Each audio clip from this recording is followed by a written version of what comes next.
Hello. Hey, Trina. All right, guys. So we're going to talk about how self-serving men are. Okay. All right. So I came across some content online that really kind of showed the reality we live in regards to the self-serving nature of men. Uh, okay, and I'll just show you. So,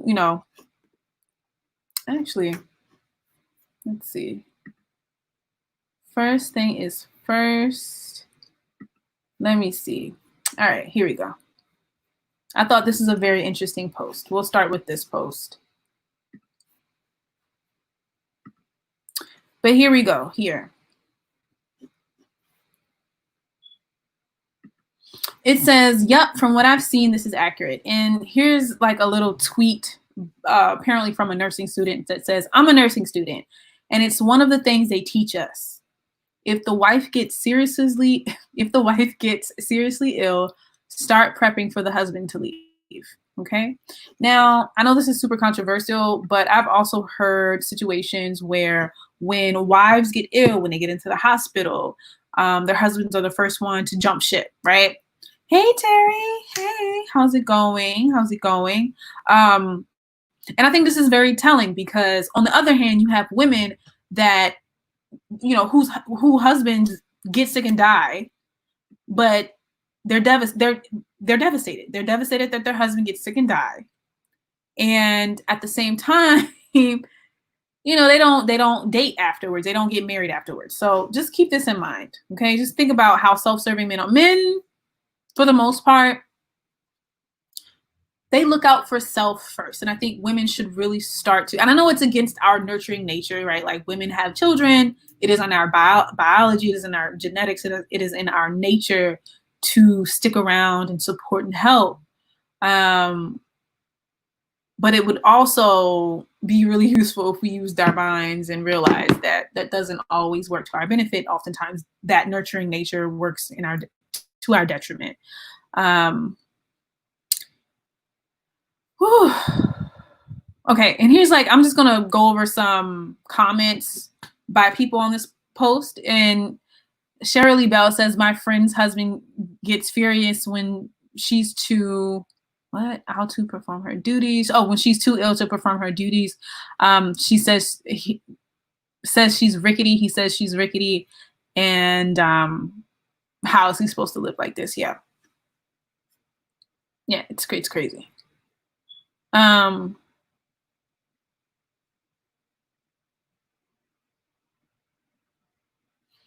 Right. Okay. And another thing I'd like to show you guys is this right here.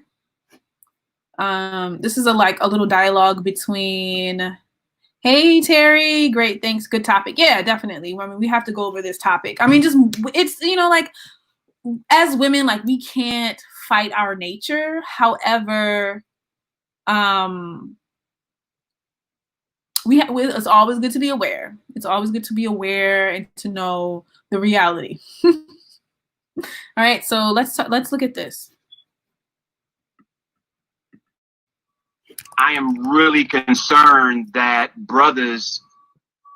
so many of us have never even been taught to have relationships with our sisters that's disconnected from what they do for us. So I know a lot of brothers who don't even like women. They just want to possess women. Yeah. And so, and I'm not even necessarily saying that's their fault, but it is their responsibility. Because we've been raised that way. I can't think of the number of conversations that I had when I was coming up as a kid where somebody talked to me about the value proposition of being friends with a girl. Yeah. And that, that it was get her, and here are the multiple ways that she can do shit for you. She can clean your house. She can be your sex slave. She can be the person that looks great with you when you show up. She's the person that can do your homework. She's the person that can do this. She's the person that can do this. When you get the right one, this is what happens to you. Not how do I assess my sisters through the lens of just how fucking dope they are? Yeah. Disconnected from me at all. Like this shit don't have nothing to do with me. And so I've been really thinking about this thing around respect versus respect before romance. It's hard to have that conversation because half the interactions ain't romance either. But if how do we begin to double down on helping brothers understand the cultural relationship with our sisters that is void of sex, romantic relationship, what she can do for me? Okay. Is void of sex, romantic relationship, what she can do for me. And the fact that the same way most of my sisters have tried to invest in the call on my life when I didn't even know what the call on my life was. How do I begin to invest in my sisters and the call on their life? Not what the fuck I think they should be doing. Not how my ego is damaged by how they show up with their leadership when I'm still trying to figure out mine. All right. So I think this is a very telling video. Particularly if you are a woman in the Black community, this should speak to you pretty loud and clear. That, yeah, I mean, a lot of us are just looked at as what we can do for men or what type of value we provide for men. And a lot of us aren't even valued at that level. Like, a lot of women are looked at as people to extract value from. Not even people a lot of the time, okay? So this is also important to keep in mind that if you're going to be involved romantically with a man, make sure you are set up, make sure you are financially taken care of, make sure you are stable, make sure your survival is being aided.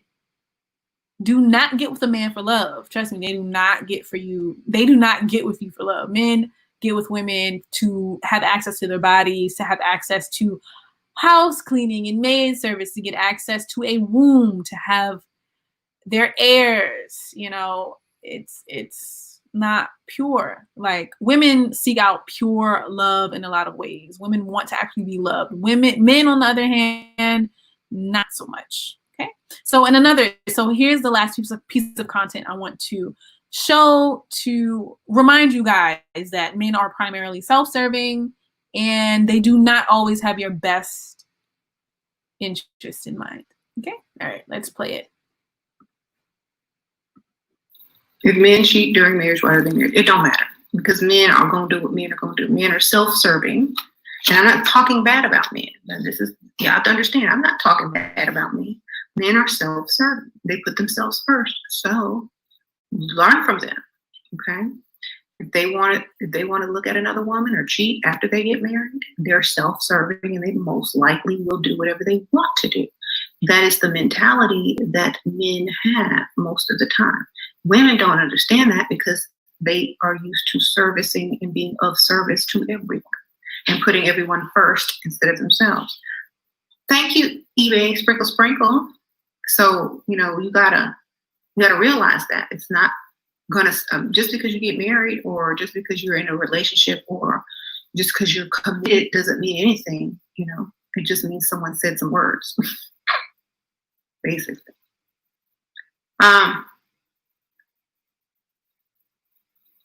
My love come first aspect. Is aspect a man or a woman? Because I don't know. When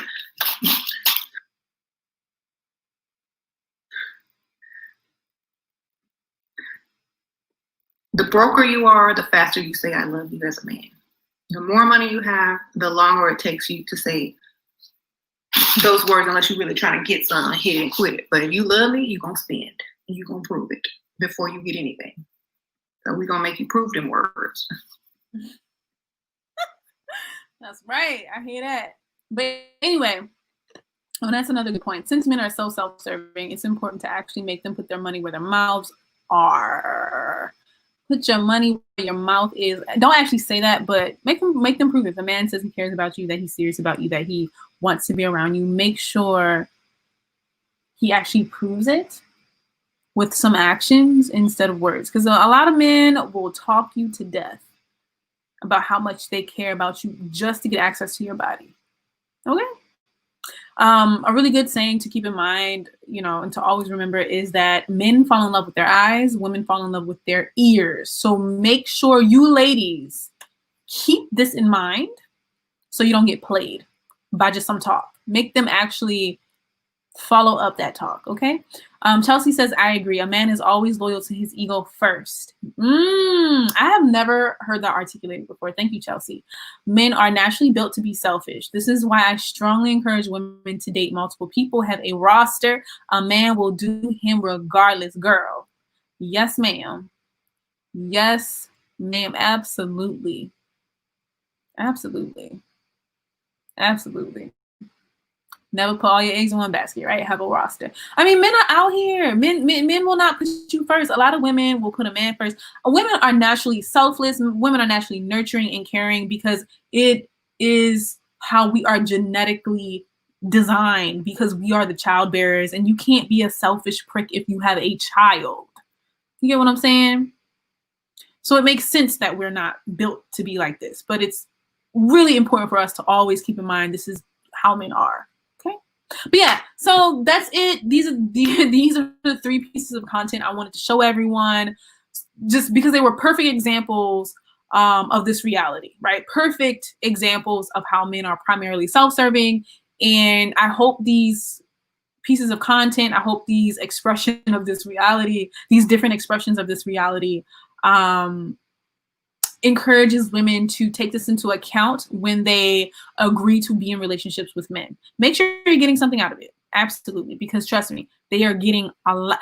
Typically, men get, even when men provide everything, even when women do not go 50-50, men typically get a lot more out of women than women get out of men.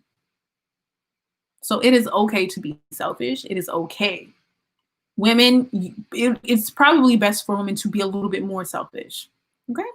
All right, so with that said, I'm going to leave this here, and I'm going to get back on live to talk about another topic. I'll be right back in a couple of minutes. The topics is going to be like why so much hate for gold diggers, right? Okay, all right, so I'll see you lovely people later, and bye-bye. See ya.